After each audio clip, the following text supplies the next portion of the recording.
Alors souvent quand on aborde le sujet de la Vierge Marie, parce que je vais vous parler d'elle ce matin, donc souvent il y a ceux qui sont pour, à fond, la Sainte Vierge, et puis il y a ceux qui sont un peu indifférents, voire qui se méfient un peu. Qu'est-ce que Marie peut bien apporter de plus dans la vie chrétienne? Marie n'est pas Dieu, donc je m'en méfie un peu. Et puis d'ailleurs, on n'arrête pas d'en parler depuis qu'on est arrivé au Portugal, donc c'est un peu bizarre. Franchement, on n'arrête pas de parler de la Sainte Vierge. Donc pour ceux qui n'ont pas forcément une grande intimité avec la Sainte Vierge, ça peut peut-être vous paraître lourd et vous pouvez vous demander un peu pourquoi on n'arrête pas d'en parler. Je voudrais vous parler un peu de la consécration à Marie en vue d'un engagement dans l'Église. Voilà, c'est le thème de l'enseignement de ce matin. Avant de commencer, vraiment, avant de rentrer dans le vif du sujet, je veux juste clarifier une chose importante. Quand on parle de consécration à Marie, il ne s'agit pas de la vocation consacrée. Donc, ce matin, on ne vous fait pas de la pub pour la vie religieuse, d'accord ? C'est bon, tout le monde peut se détendre parce que j'ai entendu un peu des jeunes qui commençaient à paniquer. On attaque directement la question de la vocation et quand on a vos âges, ça fait stresser tout le monde. Juste le mot vocation, tout le monde se tend tout d'un coup.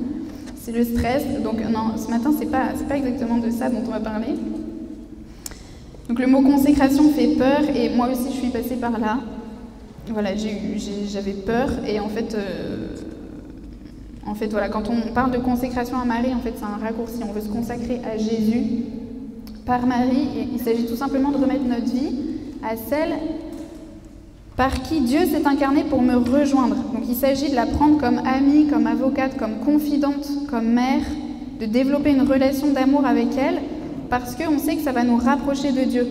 Peut-être que parfois ça vous arrive de vouloir vous rapprocher de telle ou telle personne que vous connaissez parce que voilà, c'est un chrétien brûlant et vous vous dites si je suis pote avec lui, je risque de me rapprocher un peu plus de Dieu. Voilà, la Sainte Vierge, c'est un peu le même ordre d'idées. Et cette consécration à Marie, en fait, ça n'a rien de nouveau quand on est chrétien puisque ça s'enracine dans le baptême. Vous savez que dans l'Évangile selon saint Jean, au chapitre 19, il nous est raconté les dernières paroles de Jésus, et notamment celle-ci. Près de la croix de Jésus se tenaient sa mère et la sœur de sa mère, Marie, femme de Cléophas, et Marie-Madeleine. Jésus, voyant sa mère et près d'elle le disciple qu'il aimait, dit à sa mère, « Femme, voici ton fils. » Puis il dit au disciple, « Voici ta mère. » Et à partir de cette heure-là, le disciple l'a pris chez lui. Si saint Jean nous raconte ça, c'est parce que ça nous concerne. En fait, la maternité de Marie est un don du Christ pour chacune d'entre nous. Et cette maternité dure dans le temps. Marie n'a pas arrêté d'être mère de saint Jean quand elle est montée au ciel. Et en fait, à travers ce don que le Christ a fait à saint Jean, il nous le fait à chacun d'entre nous. Voilà, Marie continue au ciel son rôle maternel à l'égard des membres du Christ, à l'égard des membres du corps mystique du Christ, c'est-à-dire des fidèles de l'Église.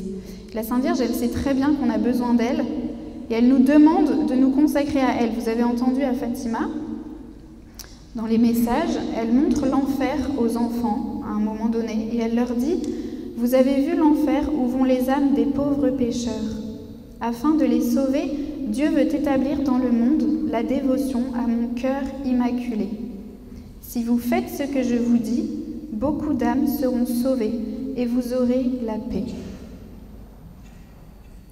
Voilà, donc c'est pas parce que la Sainte Vierge a envie d'avoir des amis ou qu'elle est tournée sur son nombril qu'elle veut qu'on se consacre à elle. C'est parce que c'est sa mission, tout simplement. Sa mission, en fait, c'est de restaurer la vie surnaturelle dans notre âme. Vous savez que le oui de Marie à l'Annonciation a permis, en fait, que Jésus s'incarne et que Dieu, en Jésus, nous sauve. Et donc Marie a coopéré, en fait, à mon salut par sa foi et son obéissance. Et c'est pour ça qu'on dit qu'elle est notre mère. Elle est notre mère dans l'ordre, non pas de la nature, mais de la grâce. Et c'est vraiment la volonté de Dieu qu'elle coopère à la naissance et au développement de la vie divine dans notre âme. En fait, la Sainte Vierge, elle veut simplement nous aider et elle veut notre salut. Et vous comprenez donc pourquoi la consécration à Marie, la consécration à Jésus par Marie, est la dévotion adaptée pour entrer pleinement dans le projet de salut que Dieu a pour chacun d'entre nous. C'est le chemin sûr pour ne pas se perdre. Et vous comprenez aussi que chacun d'entre nous peut avoir une relation personnelle avec la Sainte Vierge. Parfois, souvent même, on parle de relation personnelle avec le Christ, de rencontre personnelle avec le Christ. Mais est-ce que tu as rencontré la Vierge Marie, personnellement dans ton cœur? Est-ce qu'un jour tu as senti son amour pour toi? Est-ce qu'un jour tu l'as senti être ta maman, ta mère? Alors, je vous fais un petit partage. Moi, j'ai eu la grande chance, quand j'étais enfant, de sentir la présence de la Vierge Marie à mes côtés, de sentir sa douceur, sa bonté, son amour maternel. Quand on est enfant, parfois on a une sensibilité spirituelle plus forte. Et voilà, moi ça avait été mon cas pendant un petit temps, où je sentais que la Vierge Marie me voulait du bien, qu'elle était de mon côté, si vous voulez, elle était de mon côté. Et puis un jour, je me suis consacrée à elle par un des moyens que l'Église propose. Et j'ai vraiment senti que j'étais revêtue de son manteau, que j'ai senti comme une seconde peau me courir sur tout le corps. Et voilà, si je vous partage ça, c'est pas parce que... c'est simplement parce que toutes les grâces qu'on reçoit, en fait, c'est pour l'Église, c'est pour les autres. Donc voilà, je vous partage cela. Le but, c'est pas de sentir forcément la présence de la Vierge Marie, mais juste pour vous témoigner, en fait, c'est vrai. Ce que l'Église nous dit de Marie, c'est vrai, j'ai vraiment expérimenté cette maternité, cette bonté de la Vierge Marie. Et j'ai expérimenté aussi que la Vierge Marie prend au sérieux les démarches que l'on fait dans notre vie, les questions qu'on lui pose, les demandes qu'on lui fait. Et elle y répond un jour ou l'autre. Alors parfois, on a une mère de la terre qui nous a beaucoup blessés. Ça peut arriver, et ça arrive régulièrement. Une mère qui a été absente, qui a été indifférente à notre vie, qui nous a insuffisamment nourris, qui ne s'est pas occupée de nous, qui n'a pas pris soin de nous. Une mère qui n'a pas répondu à notre besoin de tendresse, notre besoin d'amour, ou même à nos besoins élémentaires concrets, voilà, se nourrir, se vêtir. On a pu avoir une mère qui nous a humiliés, qui s'est moquée de nous, qui nous a pris pour son esclave, ou alors une mère violente, par des paroles, par des gestes, par des actes, une mère qui nous a dit des paroles de malédiction, une mère qui nous a fait sentir qu'elle ne nous aimait pas, ou alors qu'elle préférait notre frère ou notre sœur. On a pu avoir aussi une mère étouffante, qui décidait tout pour nous, qui ne nous a pas appris à marcher librement, à poser nos choix. Bref, tout ça, vous voyez, contribue à ce que notre image de la maternité et de la mère est abîmée. Et du coup, dans ces cas-là, on a du mal à accueillir la Sainte Vierge comme notre mère, parce qu'évidemment, on se dit, c'est bon, quoi, j'ai suffisamment souffert avec une mère de la terre horrible, je ne vais pas m'en prendre une deuxième. Bon, en fait, un de mes messages que je veux vous dire ce matin, c'est que la Vierge Marie est une mère en qui il n'y a pas de péché. Sa nature n'a pas été corrompue par le mal, il n'y a pas de penchant mauvais, il n'y a pas de péché originel en elle, elle est parfaitement sainte, elle est parfaitement pure. La Vierge Marie, elle est douce, elle est aimante, bienveillante, consolante, elle est tendre, pleine de tendresse, compatissante, elle veut nous aider dans nos difficultés, dans nos angoisses, elle veut nous faire retrouver le sourire quand on va mal. Quand je souffre, elle souffre avec moi, quand je ris, elle rit avec moi, quand je pleure, elle pleure avec moi, elle est humble. La Vierge Marie ne s'impose pas. Elle respecte profondément ma liberté parce qu'elle m'aime. Et même, vous savez quoi, quand elle me regarde, elle s'émerveille. C'est pareil pour chacun d'entre nous. Voilà, quand elle te regarde, la Vierge Marie s'émerveille. Elle ne regarde pas d'abord tes défauts, ton péché, tout ce qui ne va pas. Elle s'émerveille de ton existence, de ta vie, de ta beauté, de tout ce que tu es. Saint Paul VI a dit pendant le Concile que Marie est mère de l'Église, c'est-à-dire mère de tout le peuple de Dieu, aussi bien des fidèles que des pasteurs. Donc voilà, comme ça au moins c'est clair, tu sais que Marie est ta mère. Voilà, que tu le veuilles ou non, en fait, elle veut se conduire à ton égard comme une mère qui est bonne, qui est bienveillante. Et puis elle est tellement liée au Christ qu'il n'y a aucune crainte qu'on oppose Marie à Jésus. D'ailleurs, en fait, si on remet toute notre vie à Marie, derrière, c'est pour remettre toute notre vie à Jésus. Vous savez que la Sainte Vierge, qu'est-ce qu'elle nous dit sans arrêt? Elle nous dit « Écoutez-le, faites tout ce qu'il vous dira ». Alors la consécration à Marie, c'est un moyen efficace de vivre pleinement notre baptême. Vous savez quelles sont les promesses de notre baptême? Soit que vous avez fait si vous étiez en âge de le faire, ou sinon ce sont vos parents, parrains et marraines, qui ont promis des choses. Qu'est-ce qu'ils ont promis? Ils ont promis de prendre les moyens pour vous éduquer dans la foi. Ils ont promis de vous faire grandir comme des enfants de Dieu. Et une autre promesse du baptême, c'est de renoncer au péché et à tout ce qui conduit au péché. Alors est-ce que... en fait, on n'y pense pas tous les jours à ça, mais où est-ce qu'on en est là-dedans? Je ne sais pas vous, mais moi j'ai encore un peu de travail. Et la Vierge Marie nous aide à être fidèles aux promesses de notre baptême. Elle nous aide aussi à déployer les vertus théologales qui ont été déposées le jour de notre baptême, la foi, l'espérance, la charité. En fait, un chrétien, c'est quelqu'un qui vit d'une vie surnaturelle. En fait, pour un chrétien, c'est normal de vivre une vie surnaturelle. Normalement, quand on marche dans la rue, on devrait pouvoir presque distinguer un chrétien d'un non-chrétien. En fait, nous, on est baptisés, mais la plupart du temps, on se conduit exactement comme les gens qui ne sont pas baptisés. Vous êtes d'accord? Franchement, si vous regardez vos amis, votre entourage et tout, qu'est-ce qui vous différencie de ceux qui n'ont pas encore reçu le baptême, de ceux qui n'ont pas encore reçu cette grâce? Eh bien voilà, la Vierge Marie va nous aider à être des vrais chrétiens. Les fruits de cette consécration, il y en a plein, mais notamment Saint Louis-Marie Grignon de Montfort nous dit que donner sa vie à Marie nous rend libres. On apprend une nouvelle vie.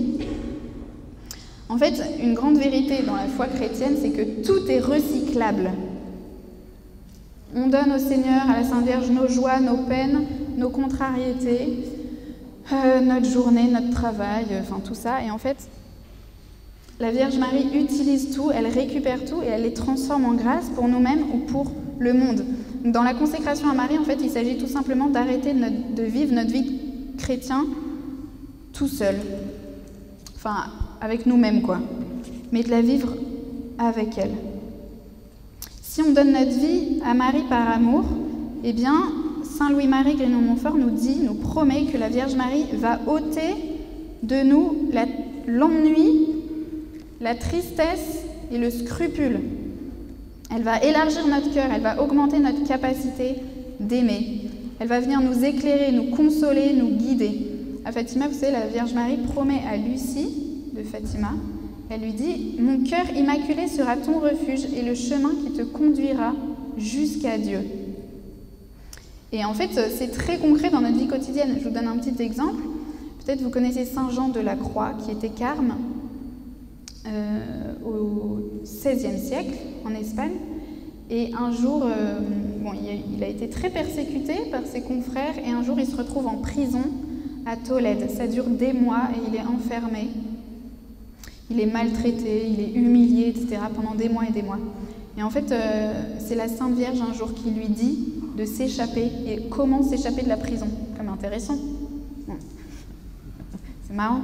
En fait, pendant des mois, elle lui dit non, reste là. Et puis il y a un moment où c'est bon, tu peux y aller, je vais te montrer comment faire. Et elle lui explique comment faire, où aller chercher les draps pour passer par le... Enfin bref, voilà, ça c'est la Sainte Vierge, vous voyez, une mère qui prend soin de nous et qui nous guide. Et quand je donne ma vie à la Sainte Vierge pour appartenir davantage au Seigneur, elle me forme pour devenir le chrétien veut que je sois.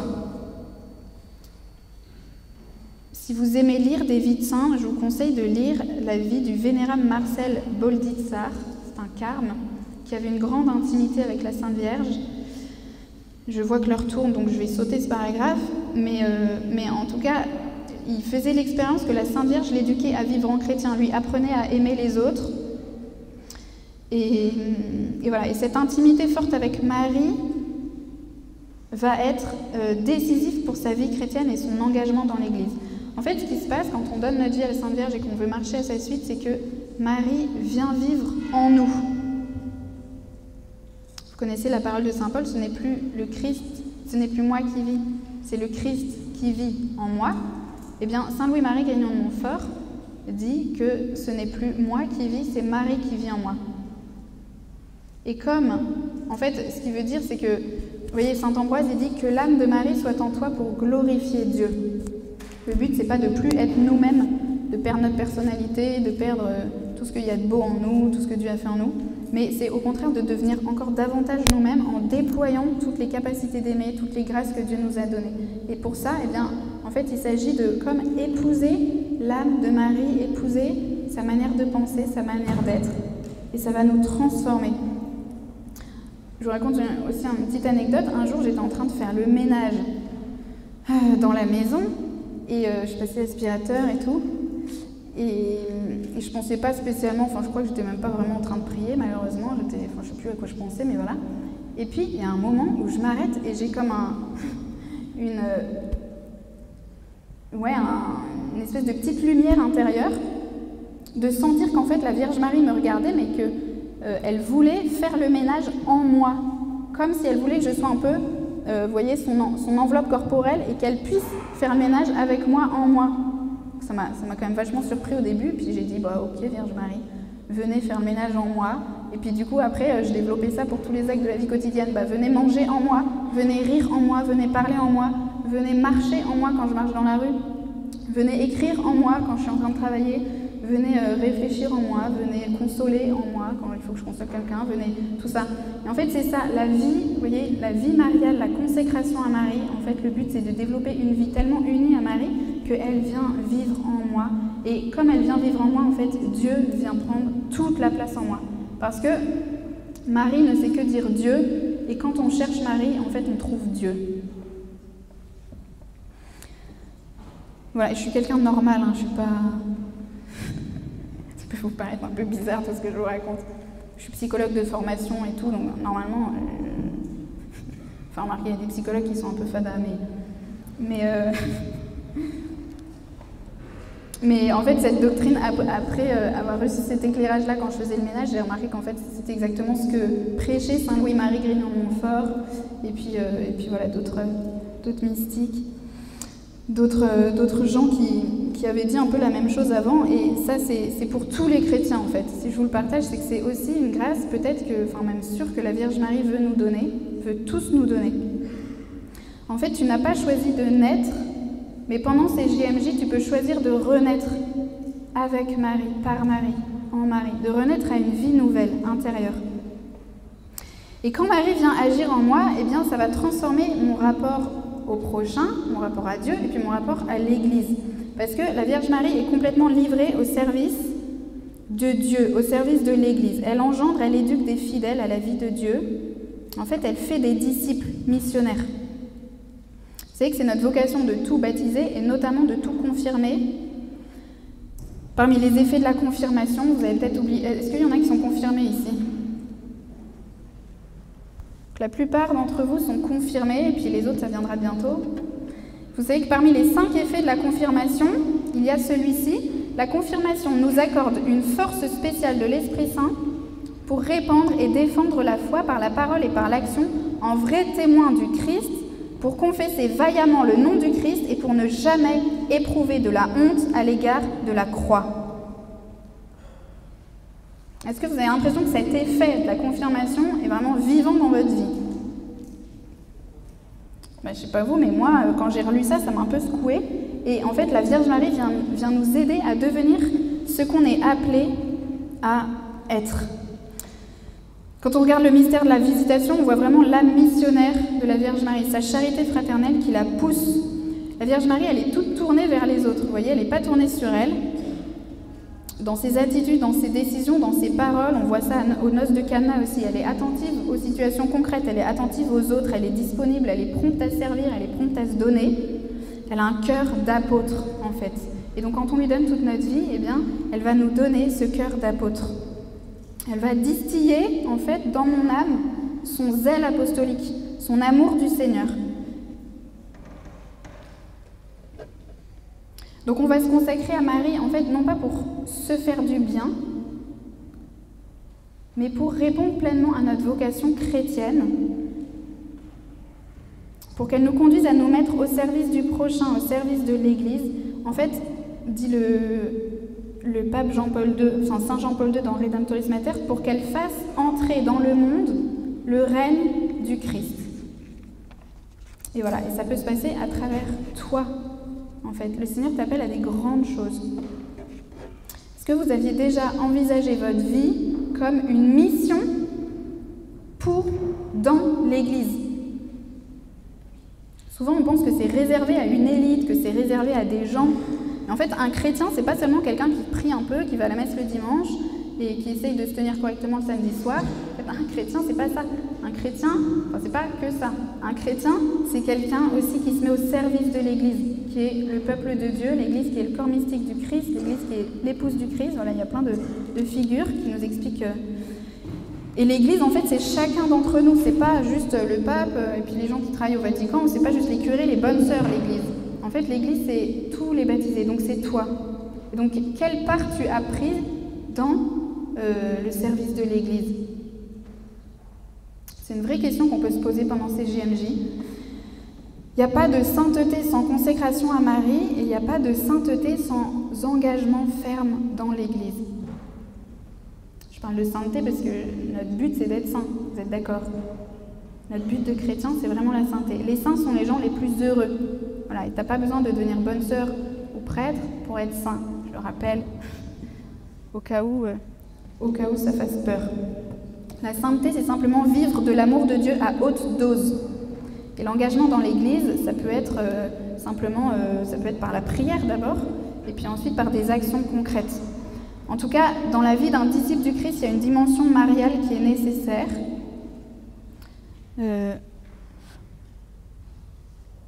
Qui est nécessaire.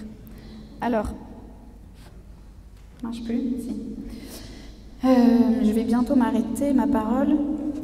Ça tourne. Donc, donc comment s'engager dans l'Église? Eh bien déjà, prie la Sainte Vierge, demande-lui, Vierge Marie, qu'est-ce que vous voudriez que je fasse? Comment est-ce que je peux me mettre au service?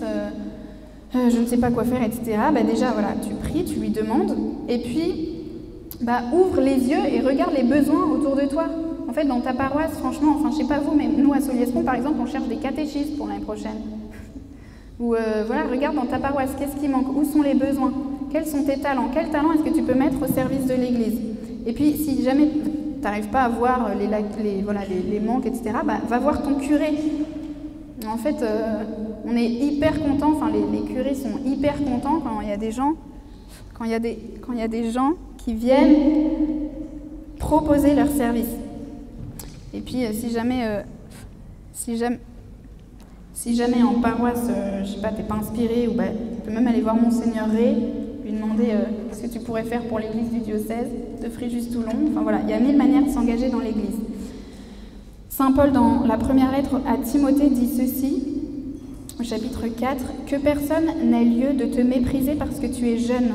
Au contraire, sois pour les croyants un modèle par ta parole et ta conduite, par ta charité, ta foi et ta pureté. » Voilà, c'est pas parce qu'on est jeune qu'on est incapable de s'engager dans l'église et qu'on ne peut rien faire, au contraire. Donc je conclus simplement en vous disant cette parole de Saint Louis-Marie Grignon de Montfort qui est un peu violente, mais bon, je pense que ça peut nous faire du bien. Lui, il dit « Qui n'a pas Marie pour mère a Satan pour père ». C'est un peu violent, mais ce qu'il veut dire tout simplement, c'est qu'en fait, notre relation à Marie n'est pas optionnelle dans notre vie chrétienne. Marie, c'est pas un plus, c'est pas un bonus. En fait, Marie, Dieu a voulu venir à nous par Marie et il veut qu'on aille à lui par elle. Simplement, il veut qu'on emprunte le même chemin qu'il a emprunté pour venir nous sauver. Il veut qu'on rentre dans ce projet de salut en passant par la Vierge Marie. Et en fait, elle va simplement nous conduire à nous mettre au service du royaume de Dieu. Et je vous assure, vraiment, je vous assure, il y a un bonheur profond à être tout à Marie. Vraiment, il y a un bonheur profond à être tout à Marie et à se mettre au service de l'Église. Le Concile nous rappelle que nous qui avons été rachetés par le sang du Christ, nous avons des devoirs envers la Vierge Marie, qui nous a donné le Christ, qui a enfanté le Christ. Et en tant que chrétiens, catholiques, nous avons aussi des devoirs envers l'Église, notamment si vous êtes confirmés. Voilà, donc en se consacrant à la Sainte Vierge, il s'agit tout simplement de la laisser agir en nous, de se laisser transformer. Et le fruit de ça, ce sera la gloire de Dieu, ce sera le salut des âmes, à commencer par le salut de ton âme. Voilà, et donc la dévotion à Marie, c'est pas une petite dévotion de bonne femme. Vous voyez ? D'ailleurs, c'est Saint Louis-Marie Grignon-Montfort qui nous en parle, Saint Bernard nous en parle, c'est souvent des hommes qui nous en parlent. C'est pas du sentimentalisme, c'est une démarche de foi et de charité qui nous pousse à imiter Marie et ses vertus pour ressembler davantage à Jésus.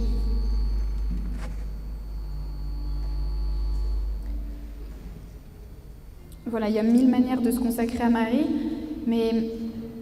et vous pourrez regarder dans votre Magnificat, on vous en parle vers la fin. C'est une démarche que vous pouvez faire personnellement et qui sera peut-être proposée à la fin de ces JMJ. En tout cas, voilà, dans les temps de prière que nous avons quotidiennement, vous pouvez simplement lui remettre votre vie à chaque instant, et puis ça se fait petit à petit. Voilà. Et puis un jour, si vous avez dans le cœur de vous consacrer pleinement à Marie, et bien voilà, simplement lui remettre toute votre vie, et puis ça peut passer par un moyen concret dont je n'ai pas eu le temps de vous parler, parce qu'il faut que je m'arrête.